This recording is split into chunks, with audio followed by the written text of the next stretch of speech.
நீ ஆஃபீஸ் போ மகா, அப்பதான் ஸ்வேதாக்கும் சூர்யாக்கும் என்ன ரிலேஷன்ஷிப் இருக்குன்றதை உன்னால கண்டுபிடிக்க முடியும், சீக்கிரம் பிரேக் பண்ண முடியும் அவங்க 2 பேரையும் அப்படின்றாங்க. இதை 2த்தையுமே பேசிட்டு இருக்கிறத பார்த்து அனாமிகா பார்த்தீங்கன்னா, இவ வேலைக்கு போயிட்டானா செட் ஆகாதே, வீட்டில் இருக்கும் போதே இவளோட ராஜ்யம் நம்மளால தாங்க முடியாது, வேலைக்குன்னு போயிட்டா எல்லாத்தையும் சுற்றி வச்சிருவாளே, இவளை எப்படியாவது உடைக்கணும்னு சொல்லிட்டு காயத்ரி கிட்ட போயிட்டு 1க்கு 2 கோல் முட்டி விடுறாங்க. இந்தமாதிரி மகா வேலைக்கு போயிட்டாங்க அப்படின்னா அவ்வளோதான், இந்த குடும்பத்தையே பெருசாக இதுவாக்கிடுவாங்க, தலைக்கு மேலே தூக்கி வச்சுப்பாங்க, அப்படி இப்படின்னு சொல்லிடுறாங்க.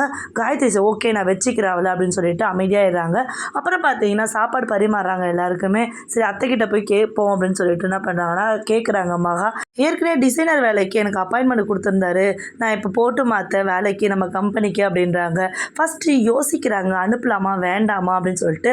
இதில் குறுக்க பார்த்தீங்கன்னா காயத்ரி வந்துடுறாங்க. வீட்டு வேலை செய், நீ எதுக்கு நீ வேலைக்கெலாம் போகிற, உனக்கு வீட்டு வேலை தான் இதாகும், உனக்கு எதுக்கு ஆஃபீஸ் வேலைன்னு சொல்லிட்டு ஒரு மாதிரி அவங்க தரக்குறவாக பேசிகிட்டே இருக்காங்க.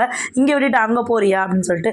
ஏன் மருமகளை கேள்வி கேட்குற உரிமை உனக்கு என்ன இருக்குது காயத்ரி, அவள் வேலை செய்யணும்னு சொல்லிட்டு ஏதாவது கட்டாயம் இருக்கா, கிடையாது, அவள் இங்கேருந்து வேலைக்கு போகட்டும், வீட்டு வேலை செய்யத்தான் அத்தனை பேர் இருக்காங்களே, என் மருமக என்ன வீட்டு வேலை செய்யத்தான் இங்கே இருக்காளா அப்படின்னு சொல்லிட்டு மகா கிட்ட சொன்னால் மகாவுக்கு ரொம்ப சந்தோஷம் தாங்க முடியல. ஐஸ்வர்யா போட்ட பிளானும் பார்த்தீங்கன்னா சக்ஸஸ் ஆகிடுது. சரின்னு சொல்லிட்டு வேலைக்கு கிளம்பி போகிறாங்க. மகா ரொம்ப சந்தோஷமாக போகிறாங்க.